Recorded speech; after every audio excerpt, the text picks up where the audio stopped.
Мәктәпнең икенче катына менү белән уку кабинетларына тугалган табличкалар күзгә ташлана. Алар Советлар Союзы чоры рухын искә төшергән кебек, уку сыйныфлары, спорт залы, актлар залы һәм ашхана белән дә танышып чыктык.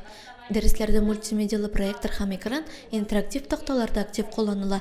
Шунысы мөһим, укытучылар дәресләрне рус телендә алып бара.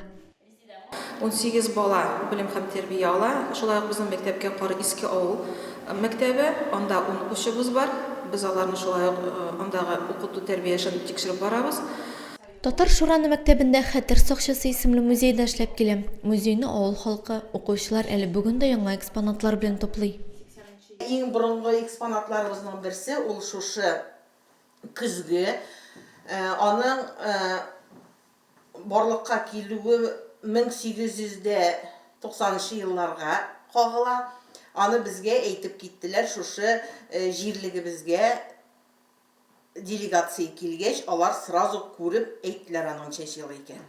Авыл мәктәпләрен саклап калу өчен балаларда туган туфракка мәхәббәт уятырга кирәк. Аларда шушы җирлектә эшләүче, яшәүчегә карата хөрмәт тәрбияләү мөһим. Рамиля Сәләмова, Динар Нурутдинов, Муслим телевидениесе.